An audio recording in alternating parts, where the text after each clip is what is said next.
Sem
apresentar também a Sara Esméria, no solo, e nosso querido pianista Marcos Santos.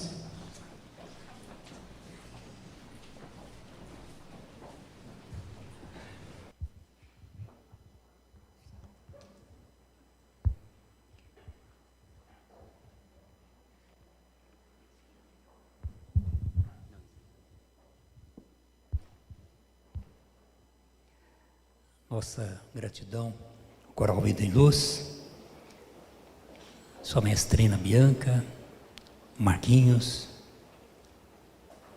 as solistas. Como é importante a música sublimada na preparação de um ambiente de oração.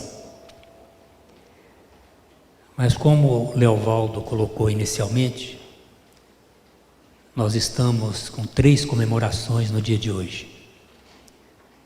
17 anos de início dessa reunião pública aos domingos, que já era um sonho antigamente acalentado, que veio a se materializar exatamente há 17 anos atrás. Segunda data histórica para todos nós, 2 de abril, nós reverenciamos com todo carinho, todo respeito, nosso querido Chico. Chico Xavier tem uma história muito ligada a esta casa. Ele nos encaminhava sempre pacientes que o procuravam em Uberaba para tratamento aqui nesta casa. Quando da sua última vinda a Goiânia, ele estava hospedado no Hotel Samambaia, ali na Avenida Anhanguera, nos convidou para ir até lá e nos comunicou que a espiritualidade já tinha preparado um novo tipo de atendimento para esta casa, já estava plasmado no plano espiritual. Seria uma sala de atendimento para atendimento de doenças de difíceis diagnósticos, que a mentora da casa daria os detalhes. Nós, mais que depressa, observamos, realizamos a coisa física, preparamos a sala, e hoje realmente temos a sala de Eurípides, que já vem realizando há alguns anos um trabalho de atendimento muito especial. Todos eles encaminhados através do nosso atendimento fraterno. Chico, quando da transição na nossa casa, iniciou estudos kardecistas e a prática umbandista. Após 10 anos, houve uma orientação no sentido da mudança da linha de trabalho e Chico foi consultado. Na época, a presidente, Dona Antonieta, esteve com ele em Uberaba e ele desconversou. Ela veio meio desapontada, mas 4 dias após chega uma carta de 4 laudas do Chico, que é uma pérola, nos mostrando a importância daquele trabalho inicial. Nós estávamos sendo preparados, que já tínhamos naquela época maturidade necessária para a mudança da linha de trabalho. Recomendando todo o carinho, todo o respeito àqueles outros companheiros. Então, inicialmente, nós tivemos a radiação funcionando. À época, Centro Eclético Tenda do Caminho. Funcionando um dia kardecista, no outro dia os ubandistas. Posteriormente, o grupo ubandista resolveu ter a sua sede própria, com o qual nós mantemos o melhor e mais fraterno relacionamento. E nessa carta, Chico, por recomendação de Bezerra de Menezes, sugeria o nome de Irradiação Espírita Cristã para o novo núcleo. E aos poucos a gente vai descobrindo o porquê do nome. A irradiação tem sido fornecedora de trabalhadores para todo o nosso estado, todo o país. Contamos com 14 núcleos no exterior, de elementos egressos da nossa casa. Os 2 maiores núcleos de Brasília foram originados com a participação de companheiros nossos. Então, Chico teve sempre esse relacionamento muito estreito com a nossa casa. E nós o reverenciamos num preito de profunda gratidão, pelo que representou, representa e continuará representando para todos nós. Eu acho que só depois de muito tempo nós vamos ter a noção do que representou a passagem de Chico por esse mundo em nossa época. E o terceiro, e também não menos importante, nos idos de 86, aportava aqui em Goiânia um jovem baianinho com aquele sotaque característico e nos procurou. A identificação espiritual foi imediata, né?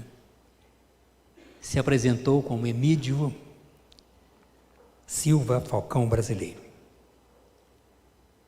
E aquele que, juntamente conosco, tivemos vários trabalhos, e ele, como era de se esperar, grande pesquisador, passou a editar livros muito importantes, orador muito conceituado, com mais de 1000 palestras aqui no Brasil, no exterior.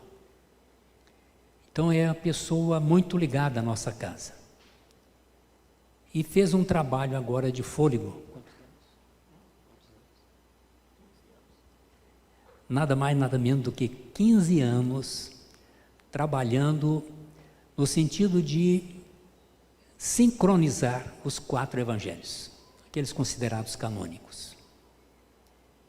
Eu acredito que é um trabalho que vai nos auxiliar muito no entendimento da mensagem de Jesus. Os 4 evangelhos sincronizados e explicados à luz da doutrina espírita, numa linguagem simples, mas extremamente certa, que nos vai fazer interpretar adequadamente o texto bíblico. Nós costumamos dizer que toda a linguagem bíblica ela é simbólica, da qual nós temos que extrair o simbolizado. E esse é o grande trabalho do Emídio. Sincroniza os 4 evangelhos e faz uma explicação de forma simples, mas extremamente competente. Então, é para a irradiação espírita cristã uma honra muito grande poder ser o local de lançamento deste compêndio, que, excelente na sua forma externa, o conteúdo, com certeza, vai ser elemento de estudo para todos nós. Então, sem mais delongas, o Emídio tem uma série de títulos e tudo mais.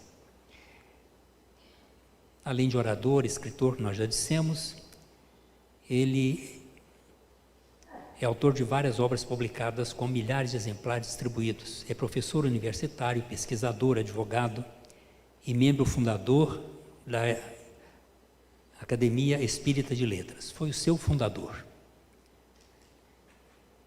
E da Academia de Letras de Goiânia. Possui pós-doutorado em Ciências da Religião, doutorado em Direito e mestrado em Ciências da Educação. Então é com muita alegria que, de forma simples, mas com todo o espírito de acolhimento, nós recebemos esse companheiro querido, sua esposa Marisley, e nós teremos o prazer de ouvir a sua palestra e ao final ele estará autografando na nossa livraria esse valioso trabalho. Agradeço a todos. Muito obrigado.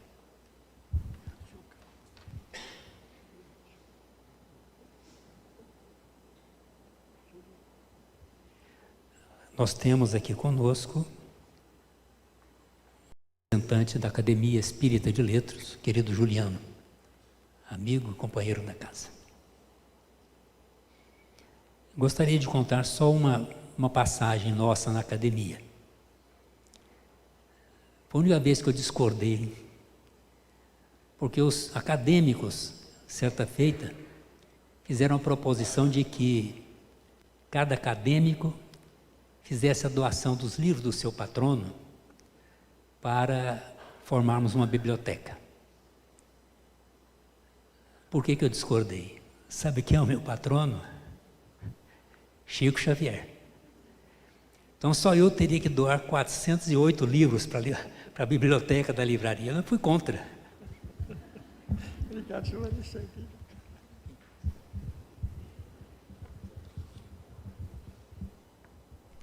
Meus irmãos, muita paz. Eu queria inicialmente dedicar essa reunião a Dona Maria Antonieta e Dona Silvia Alessandre. Elas continuam no plano espiritual, juntas, mais unidas do que nunca, cuidando de nós. Então, gostaríamos de dedicar essa reunião a elas. E que elas e todos os fundadores dessa casa continuem a nos ajudar. Queremos iniciar agradecendo o nosso querido Juca, informar que ontem foi aniversário dele, chuvinhas de luz para ele. Chuvinhas de luz. Juca faz aniversário no dia 1º e Chico no dia 2, né? Antes, eu vou falar muito pouco hoje. Hoje as pessoas vão falar mais. E eu quero inicialmente convidar o nosso querido irmão Juliano, que aqui representa toda a Academia Espírita de Letras do Estado de Goiás e também a Federação Espírita do Estado de Goiás, para que faça a sua fala. Juliano, que é um querido amigo e amado por todos nós.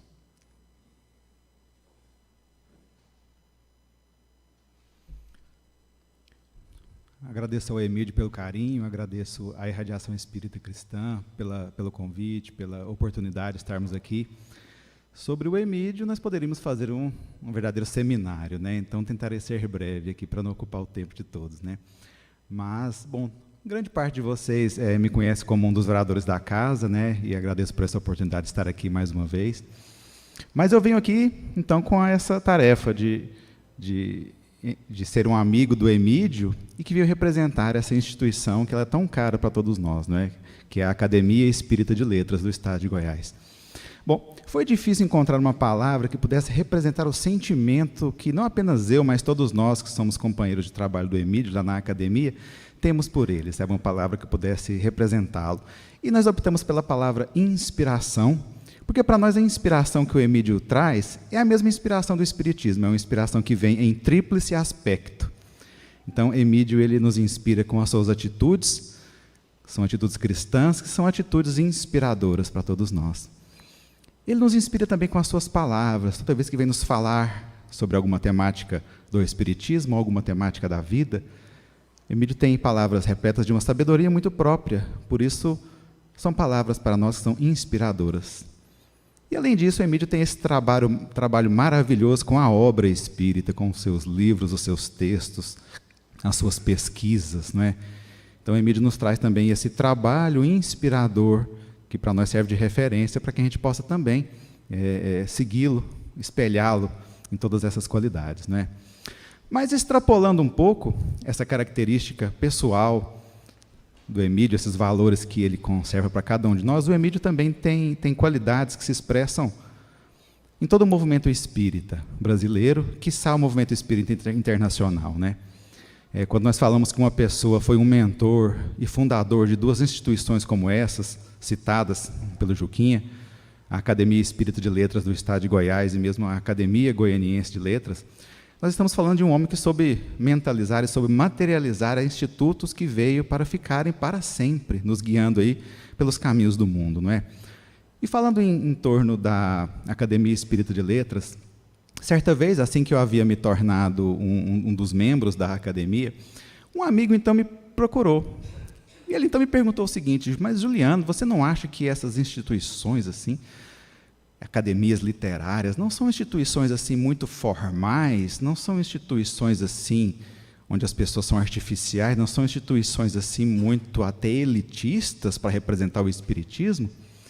No primeiro momento aquela fala me impressionou, mas então após alguns segundos, eu reagi e disse o seguinte: olha, na Academia Espírita de Letras é um local que realmente parece um local estranho para as pessoas, não é? Porque é um local onde nós somos convidados a exercer a fala com gentileza, onde somos convidados a falar o português corretamente, a escrever corretamente, a refletir sobre aquilo que nós lemos, pensamos. Somos convidados a ouvir o que o outro tem para dizer. E não questioná-lo, mas, acima de tudo, ouvi-lo, tentar aprender. E, ao mesmo tempo, quando alguém fala, todos param para ouvir, a escuta ativa, exercitada diariamente.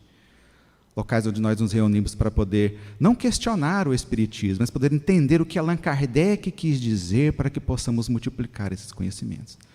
Locais onde nós praticamos gentileza, o respeito, a compreensão e a escuta, realmente são locais cada vez mais raros nesse mundo que nós vivemos, não é?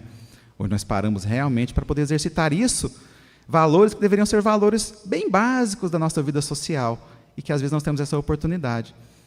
Mas, acima de tudo, quem tiver a oportunidade de depois entrar lá no site da Acelegre, da Academia Espírita, poderá observar que entre os objetivos da nossa instituição está a conservação dos valores espíritas, a conservação do ideal e da cultura espírita, e a difusão desses valores.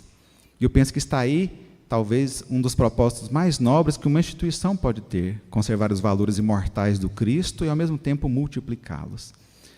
Numa época em que as sombras avançam sobre a humanidade, nós temos assim uma instituição que ela opta por ser uma pedra fundamental de uma doutrina, de modo a torná-la imorredora, incorruptível, conservando esses valores para a posteridade. Os valores, não apenas os valores de fé, mas também os valores dos seus criadores, os valores da espiritualidade maior, os valores do Cristo. Realmente não é uma tarefa simples, não é? Manter a doutrina na sua pureza doutrinária, na pureza que os espíritos superiores nos mandaram, não é uma tarefa fácil. E está aí, talvez, onde a Espírito de Letras brilhe mais, nesses momentos onde nós temos observado um movimento mundial de apagamento do passado, onde as obras dos grandes autores estão sendo reescritas, adulteradas e modificadas em prol das ideologias novas que têm surgido. A Academia Espírita de Letras, ela se propõe a conservar aquilo que Allan Kardec escreveu, se propõe a conservar aquilo que Jesus deixou para nós, se propõe a conservar aquilo que o Espírito Verdade nos transmitiu. Nesse momento em que vemos até os próprios espíritas, alguns deles também adulterando as obras de Allan Kardec, a Academia Espírita vem brilhar aqui para nos dizer: não, o Cristo é o Cristo sempre. A obra espírita é a obra espírita sempre. O Espiritismo será sempre o Espiritismo. E nós estamos aqui para isso, para poder fortalecer isso. Está aí, eu penso, um dos grandes legados que o Emídio deixou para a humanidade. Olhando para o passado dos nossos grandes autores espíritas, eu fico imaginando, será que Leon Denis, ele quando estava escrevendo O Problema do Ser, do Destino e da Dor, ele imaginava que aquela obra seria estudada tanto tempo depois, séculos depois estaríamos estudando aquela obra? Será que quando Chico Xavier escreveu a sua primeira obra, O Parnaso Além Túmulo, será que ele ficou imaginando que essa obra iria durar anos e anos e anos, e ele escreveria tantas outras mais? Não é? Então, está aí, eu penso que nós estamos vivendo um momento histórico aqui, né? Vendo o Emídio lançar essa obra, né, o Tratado dos Evangelhos, uma obra que para nós serve como um marco de referência para os nossos estudos. Se a Academia Espírita de Letras tem essa função de conservar, guardar, proteger, blindar a nossa doutrina contra qualquer interferência externa, junto a essa palavra vem a palavra resgatar. Porque tudo aquilo que é conservado para ser resgatado no momento oportuno. E é isso que Emídio veio fazer com essa obra. Veio resgatar o ideal do Cristo e o ideal da doutrina espírita em momento oportuno para todos nós, para toda a humanidade. Gente, muito obrigado aí pelo carinho, né? E que Deus possa nos auxiliar sempre.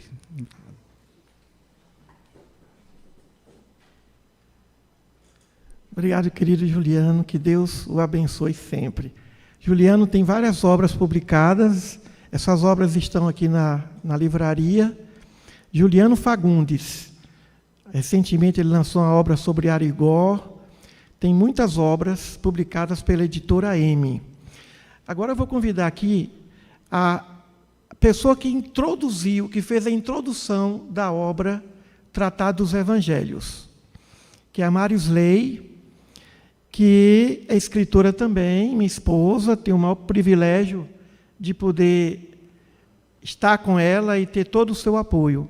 Ela vai apresentar alguns textos aqui dos slides, de apresentações de texto do Divaldo, respondendo aos nossos e-mails. Então, vou passar a você a palavra para que você possa continuar apresentando os trabalhos. Obrigada. Irmãos e irmãos, boa noite. Já passou das 6, né? Então posso falar. Tudo bem com vocês? Privilégio estarmos aqui, neste domingo, nesta casa que nos acolhe, que acolheu a nossa família, nossos filhos, nossa neta, nossos amigos, nossos irmãos. Então, eu estou casada com o Emídio há 30 anos. Há 15 ele escreve o Tratado dos Evangelhos. Então, o privilégio é duplo aqui. Eu fiz algumas coletâneas breves de falas importantes. Tem mais, mas eu coloquei algumas brevemente. Essa é uma resposta do nosso querido tio Di, né, Divaldo, que ele falou, né, que recebeu o livro, pretende ler, já começou a ler, e aí ele demonstrou que realmente começou a ler, né? Deu os parabéns. Mas a parte que eu mais gostei aí do comentário de Divaldo, vocês estão vendo, né? Gostei muito da apresentação do livro feito pela esposa. Então, gente, recebeu um elogio aí de Divaldo, não é pouca coisa. Eu que agradeço, Divaldo. Pode colocar o próximo. Esse é do Dr. César Perry, ex-presidente da Federação Espírita Brasileira. Os irmãos devem conhecer, né, de nome. Ele chama a obra de portentosa, né, portentosa obra do Tratado dos Evangelhos, elogiou a edição, fez a resenha já sobre o livro e desejou sucesso na distribuição. E uma frase muito importante que eu destaco do Dr. César Perry: espero que se propague no movimento espírita. Então, trouxe esses 2 depoimentos. E agora eu gostaria... Pablino, você pode colocar, por favor, aquele vídeo, rapidinho, da depoimento dos presidentes, da presidente e do vice da Academia Espírita de Letras, Dona Mércia e Sr. Raimundo. É bem breve. Eu tenho grande alegria de estar hoje com este livro nas minhas mãos. Porque esse livro foi escrito com um amor imenso pelos ensinamentos de Jesus. E eu, de uma certa forma, considero o livro um pouquinho meu também, porque eu tive o prazer, tive a satisfação e a alegria de que o autor, nosso amigo Emídio, me passasse o livro quando ainda estava no início, naquele que nós chamamos de boneco. Então eu já comecei ali a ler, comecei já a admirar os ensinamentos, e depois esse livro foi se aperfeiçoando cada vez mais. Então é importantíssimo, e nós aconselhamos que ele seja levado para ser estudado no culto do Evangelho no lar. Que toda família espírita, eu sei que deve realizar o culto do Evangelho no lar. E agora vocês terão este novo livro maravilhoso de ensinamentos para levar para o culto no lar. Me honra a amizade com o Emídio, essa mente fabulosa. E somente ele é que tem a capacidade de escrever tamanha obra que retrata Jesus na sua grandeza. É uma obra que estava faltando, especialmente na literatura espírita. Tenho a certeza que todos aqueles que lerem esta obra não a esquecerão jamais. Será uma obra de cabeceira. Obrigada. Então, meus queridos, do que é que nós estamos falando aqui nesta tarde, nesta noite? Estamos falando da importância do culto do Evangelho no lar. Levante a mão aqui, quem faz semanalmente o culto no lar? Ah, que maravilha! Muito bem. Todos nós sabemos o que é o culto, não vou me delongar, falarei brevemente, a fala é do autor. O culto do Evangelho no lar, ele é extremamente importante por diversos fatores. Não é de hoje que esse tipo de culto, esse tipo de reunião dentro dos lares para a leitura, para o estudo do Evangelho existe. Ele já existia desde os primórdios, quando os primeiros cristãos se reuniam nas catacumbas, se reuniam nos lares desses primeiros cristãos para relembrar o que Jesus havia falado, para compartilhar os conhecimentos que estavam surgindo. E depois também, na época de Kardec, os primeiros espíritas se reuniam também para o estudo da doutrina.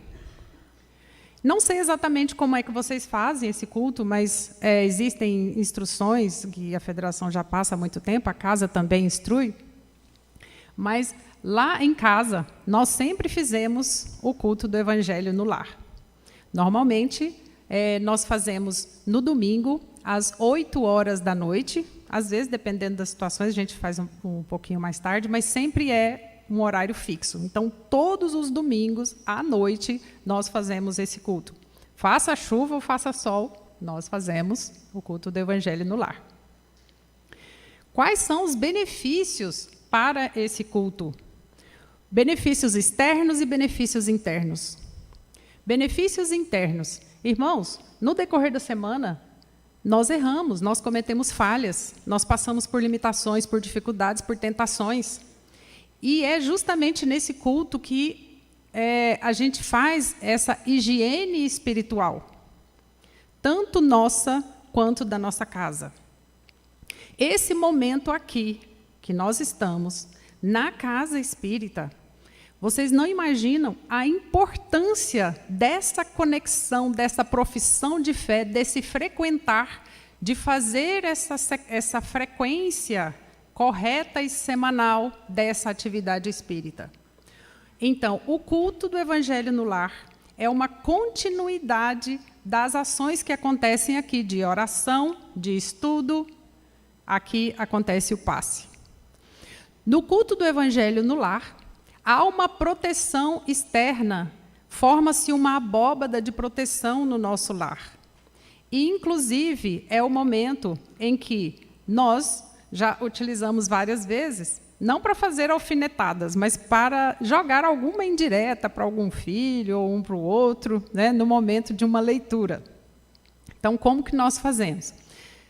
10 a 15 minutos antes, eu já deixo a mesa preparada, a casa já vai se acalmando, se aquietando, já deixo a mesa preparada, coloco...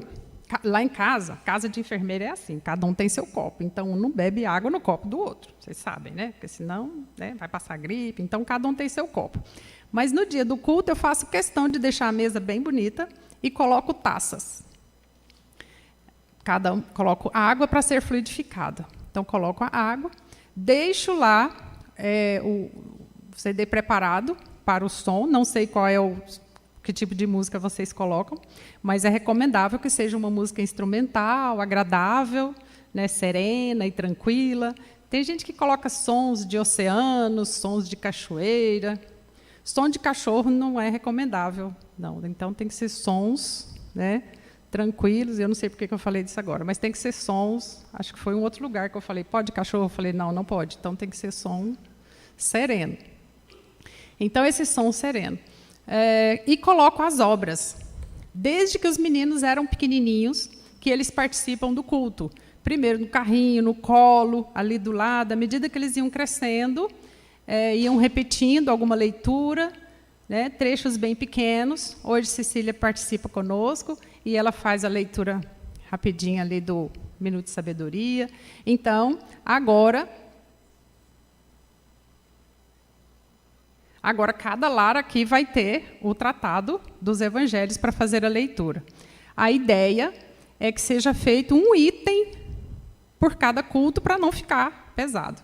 Então, além do tratado, os irmãos já devem colocar, provavelmente, a maioria que levantou a mão, o Evangelho segundo o Espiritismo, o Livro dos Espíritos, o Pentateuco, né, que vai lendo aos poucos. Mas também os irmãos podem colocar livros de autoajuda, livros que vão edificar a família naquele momento. Mas aí alguém já me perguntou, se eu coloco um livro e o livro não está dando muito certo, posso tirar? Claro. Tira aquele livro, coloque um outro. Normalmente, no nosso culto, a gente usa, em média, 4 a 5 livros. Livros doutrinários, livros de autoajuda, livros que edificam, né, além do pequenininho de sabedoria e, às vezes, o Minuto de Sabedoria. Fonte Viva, enfim, livros que vão contribuir e que vão ajudar. O que não pode ser culto do Evangelho no lar. Sim, desculpe. Então, Emídio faz a oração inicial, que não é muito longa. Procedemos à leitura. Cada um que estiver na mesa vai ler uma parte, um trecho, né, de um dos livros. E depois eu faço a oração final. E aí nós bebemos a água fluidificada e desliga-se o som. O som já foi ligado. Então, o que não pode ser culto do Evangelho no lar? Sessão mediúnica. Então, se de repente no culto você sente uma presença, porque muitas vezes são trazidos para o seu culto, né, os espíritos protetores, os anjos da guarda, eles trazem, né, espíritos afins para que possam assistir ao seu culto, né, e às vezes até não tem nenhuma conexão, mas eles precisam participar daquele culto seu. Por isso, gente, que não é bom faltar e nem atrasar, porque o seu culto pode ser uma escola para grupos e que deixam até uma proteção maior no seu lar, na vizinhança, na sua cidade e até no seu planeta. Então, mas que não seja uma sessão mediúnica. Se sentir alguma proteção, mantenha a tranquilidade, né, a oração, manifestações de amor, evitar comentários inadequados no decorrer do culto, porque podem ser, claro, vistos e ouvidos. Então, o culto do Evangelho no lar é urgente, é necessário, porque os nossos lares, as nossas famílias hoje estão recebendo bombardeios de desequilíbrio o tempo todo. Então, o culto é importante para manter essa proteção, inclusive no translado para o trabalho, nas nossas relações, no dia a dia. Então, meus queridos, eu espero que o Tratado dos Evangelhos seja a ferramenta, seja útil para esse momento que nós estamos passando. Muita paz, que Jesus nos abençoe. E eu passo a palavra, então, agora para Emídio, para ele falar por que Tratado dos Evangelhos, por que Jesus. Muita paz. Juca, essa vai ser a primeira reunião pública que eu não vou poder falar, porque tem muita gente que eu gostaria de ouvir. Todo mundo está a admirar a obra, capa linda, não é? Mas que ficou bonita a obra. Eu quero aqui convidar o meu genro Henrique e minha filha Genuci, que eles idealizaram, conceberam, a Cristina executou, para falar só um pouquinho a respeito dessa ideia dessa capa, né? Henrique, depois eu vou convidar aqui o Vinícius e minha neta Cecília, que também tem um recado para todos nós. Então, Genuci, o Henrique, vão falar um pouquinho aqui a respeito também da obra, porque eu acho que o Henrique já está no meio da obra. Então, à vontade. Boa noite. Bom, eu sou totalmente coadjuvante nessa criação dessa capa. Ela foi pensada e inspirada no decorrer de uma viagem que a gente fez agora no final e início do ano, que foi para Portugal, e aí a gente visitou... Aonde mesmo? A gente visitou alguns lugares lá, que a gente via umas bíblias antigas, e a gente se inspirou muito nessa capa em relação a isso. Depois a gente foi para a Turquia, para o Egito, e no Egito abriu um portal cósmico de inspiração que o livro foi criando muita forma ali, né? Mas, para a concepção da capa, de tudo que foi organizado, é esse moço aqui que vai falar, porque eu não tenho esse gabarito. Então, com a sua palavra, Henrique.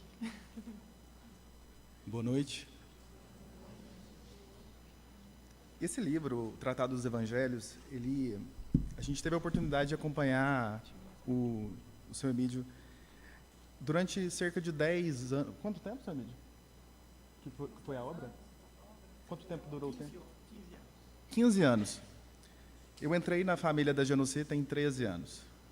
E durante 13 anos a gente viu o zelo dele pelo estudo sistematizado de Jesus. O Sr. Emídio, ele é uma pessoa que ele é apaixonado por Jesus e ele sempre nos inspirou muito. Eu digo até por mim, porque antes eu não tinha tanto conhecimento de Jesus Cristo. Antes eu não tinha tanta busca por Jesus. E Sr. Emídio, na sua fé, na sua busca, na sua entrega, durante esse tempo que eu estive presente com ele, durante 11 anos, né, que a gente está junto também. Durante 11 anos, eu tive a oportunidade de ver esse amor dele por Jesus. Eu tive a oportunidade de acompanhar a escrita dessa obra. E quando a gente teve a oportunidade... Isso é uma coisa tão séria, que Sr. Emídio inspirou que eu lesse a Bíblia, que antes eu não tinha lido, né? Hoje faltam cerca de 200 páginas para mim terminar. São cerca de 1.681 páginas. E depois de ter lido todos os evangelhos, o que eu posso dizer sobre o Tratado dos Evangelhos? Quem já leu a Bíblia, quem já teve a oportunidade de ler os 4 evangelhos, Mateus, Marcos, João e Lucas, sabe o tanto que há lacunas, em que torna Jesus Cristo um ser mais misterioso do que um ser que a gente consiga trazer uma compreensão clara. O Sr. Emídio, ele é PhD em Ciência da Religião pela Universidade Mackenzie e ele trouxe um contexto histórico para essa obra, que é como se a gente pegasse um quebra-cabeça e montasse pecinhas. Quando a gente lê essa obra completa, é como se as pecinhas montadas do quebra-cabeça, elas formam quem Jesus Cristo é para você. Elas formam quem Jesus Cristo é no seu coração. Quando a gente idealizou essa capa, o intuito fosse que fosse uma capa que simbolizasse o tratado, que é um tratado. É um estudo muito profundo.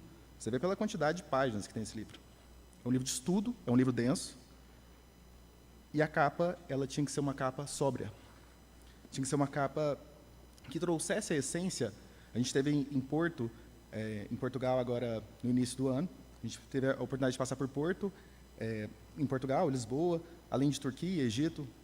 E ali a gente teve muitas ideias, divisões de livros sagrados, de livros que trazem um conhecimento muito profundo, livros sagrados, e aí a gente trouxe essa ideia para o Tratado dos Evangelhos, de uma forma que retratasse a essência da sobriedade, da elegância, e que, ao mesmo tempo, fosse um convite para que você leia ela.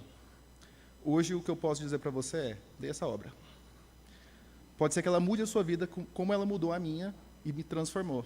Então, saudações aqui ao nobre Sr. Emídio.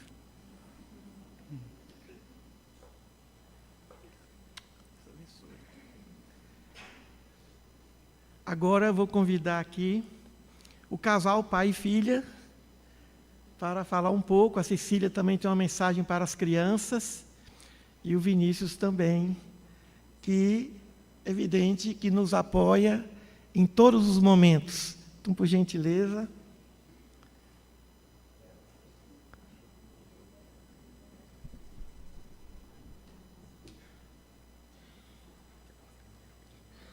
Quer falar primeiro? Quer passar uma mensagem para o Vinícius? Alô, alô?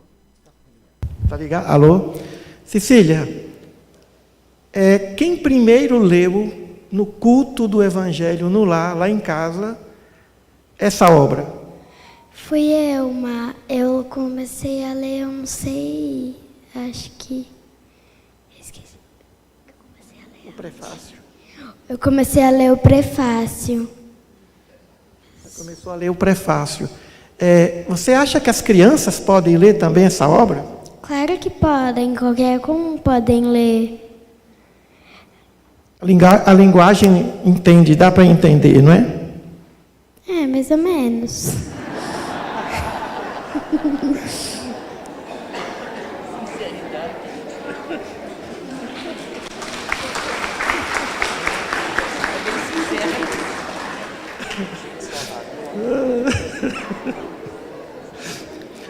Ela ia lendo e dizendo, mas isso aqui tem umas palavras, vovô, que eu nunca vi. Muito bem, Cecília. Então, muito obrigado por você ter sido a primeira pessoa a ler esse livro no culto do Evangelho no lar. Muito obrigado. De nada.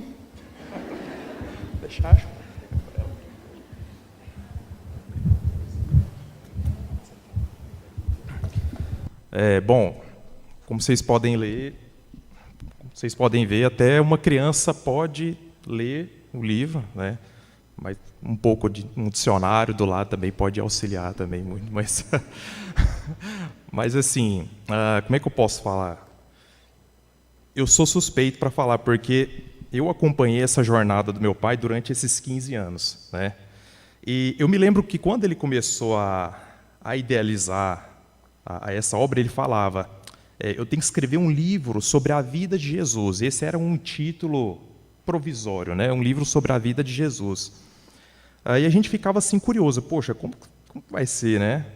A gente não tem mais ou menos uma ideia. Mas assim, como ele já tinha escrito o livro dos evangelhos, ele pegou aquele compilado dos 4 evangelhos, Mateus, Marcos, Lucas e João, e fez um belíssimo comentário, né, sobre cada uma dessas passagens, comentados pelos 4 discípulos de Jesus nessas obras. E o mais interessante é que toda essa descrição, todo esse estudo, ele é conjugado com a doutrina espírita. Então, o Emídio, ele, além da afinidade, da paixão que ele tem, do amor que ele tem pelo estudo de Jesus, sobre a vida de Jesus, tem aqui carregado, tem aqui conjugado, em concordância, 40 anos de estudo da doutrina espírita. Então, sempre acompanhando ele nas palestras, a gente percebe o grau de afinidade que ele tem, de paixão que ele tem de falar sobre Jesus. Então, aqui, nós temos aqui uma obra de alguém que é muito apaixonado por Jesus. Então, eu quero primeiro aqui dar os meus parabéns, Pai, né, isso aqui é a criança dos olhos dele, então assim, mas é um livro que vocês vão gostar muito. Eu sou suspeito que ao longo dos anos em que ele foi publicando esses textos, também no Diário da Manhã, a gente teve a oportunidade de estudar todos esses textos e agora nós vamos estudá-lo novamente, mas num formato diferente, né? Então, é um livro, como o Henrique disse, é um livro muito bom, muito proveitoso, principalmente no Evangelho do Lar. Então, não é aquela obra que você pega assim, eu vou ler página por página, mas uma obra de estudo. Então, ele pode ser constantemente consultado, né? Isso é que é o mais interessante, né? Então, parabéns, viu, pela obra. Isso aí. Obrigado, gente. Muito bem. Ainda vou ter mais 2 filhos assim. Bem, meus irmãos, para finalizar, queremos agradecer a todos, mandar um beijo a esse espírito Chico Xavier. Como nós sentimos falta do Chico nos dias de hoje. A presença física marca ainda, é bem marcante, mas que ele, onde estiver, receba o meu abraço, o nosso carinho. Essa obra também é dedicada a ele. E desejamos a todos que, ao final dessa leitura, sintamos o amor que Jesus sente por nós. Esse é o objetivo. Foi o amor que fez com que esse trabalho existisse. Um amor que nós sentimos por ele, mas o amor que ele sente por nós é muito maior, é infinitamente maior. E que esse amor permaneça entre nós, em união, em fraternidade. Não percamos a oportunidade de perdoar, porque Jesus é o mestre dos mestres, porque ele falou sobre o amor, a respeito do amor como ninguém, superando todos os filósofos da Grécia, pensadores do Oriente, pensadores do Ocidente. Jesus é o grande mestre do amor de Deus. Muita paz a todos e boa leitura.